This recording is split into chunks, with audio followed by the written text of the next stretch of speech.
মাত্র আমাদের আজকে বাঁশুড়িয়া স্মৃতি সংঘ এবং রান্ডিলা বাহাদুর রাইজিং রেঞ্জার্সের মধ্যে খেলাটি শেষ হলো। রাইজিং রেঞ্জার্স আজকে 116 রানে উইন হলো। তা এখন আমাদের সামনে আছেন রাইজিং রেঞ্জার্সের টিম ম্যানেজমেন্টের কামরুল ভাই। আমরা তার কাছ থেকে তার এই আজকের অনুভূতিটা জানার চেষ্টা করব। আজকে জয়লাভের পেছনে তাদের পেছনের গল্প বা তারা যে সুন্দরভাবে খেলাটি শেষ করেছে তাদের আসলে সফলতার পেছনের গল্পটা শোনার চেষ্টা করব। কামরুল ভাই। ধন্যবাদ। I am very excited. আমার টিম 116 রানে জয়লাভ করেছে এবং তারা প্রথমে ব্যাট করে টার্গেট দিয়েছিল 294 রান। Outstanding performance. এর পিছনের যেটা কারণ সেটা হলো আমরা এই যে ড্রাফটের পর থেকে নিয়মিত আমরা প্র্যাকটিসের মধ্যে ছিলাম। প্রতিদিন বিকেলে আমাদের খেলোয়াড়রা সিরাজগঞ্জ, ভাতারিয়া মাঠ বা বোমগাছা স্কুল মাঠ এভরিডে তারা প্র্যাকটিসের মধ্যে ছিল। আমার মনে হয় এই যে প্রত্যেকটি কাজের ভালো ফলাফলের জন্য অনুশীলনের বিকল্প নেই।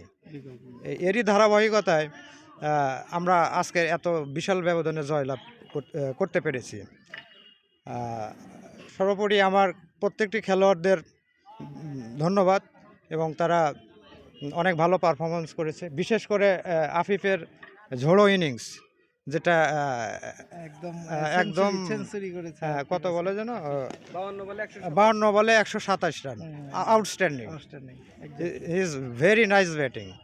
তারপরে সেই সাথে তৌহিদের ঝোড়ো ব্যাটিং, 50 বলে 13 বলে 60 রান। দলের জন্য মূলত এই 294 রানের পেছনে দুইজনের অবদান অনেকটাই বেশি এবং তাদেরকে অনেক অনেক ধন্যবাদ। এবং আমি আশা করব যে পরবর্তী ম্যাচগুলোতে এরা আরও ভালো করার চেষ্টা করবে। এবং আমি ধন্যবাদ জানাই যারা আজকের এই টুর্নামেন্টের আয়োজক, যারা বোমগাছা আন্তঃ ক্রিকেট টুর্নামেন্টের সংশ্লিষ্ট, যারা সুন্দরভাবে পরিচালনার মাধ্যমে আজকের এই ম্যাচটি শেষ করতে পেরেছে, এজন্য তাদেরকে বিশেষ ধন্যবাদ জানাচ্ছি।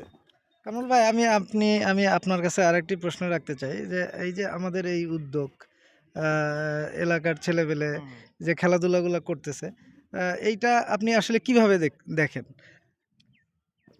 খেলাধুলা একজন মানুষের শরীর, মন এবং মানসিক বিকাশ গঠনে সবচেয়ে বড় গুরুত্বপূর্ণ ভূমিকা পালন করে এবং বিশেষ করে শিক্ষার্থীদের এই সামাজিক যে অবক্ষয়, নেশাগ্রস্ত সমাজ, এখান থেকে তাদেরকে ফিরিয়ে আনতে হলে খেলাধুলার বিকল্প নেই।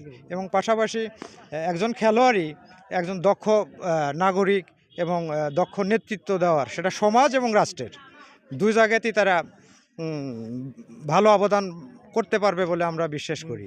এবং একজন খেলোয়াড় এবং একজন সঙ্গীত শিল্পী এরা কখনো খারাপ হতে পারে না। অনেক ধন্যবাদ কামরুল ভাইকে। রান্ডিলা বাহাদুর রাইজিং রেঞ্জার্সের পক্ষ থেকে আমাদের উদ্দেশ্যে গুরুত্বপূর্ণ কিছু কথা বললেন।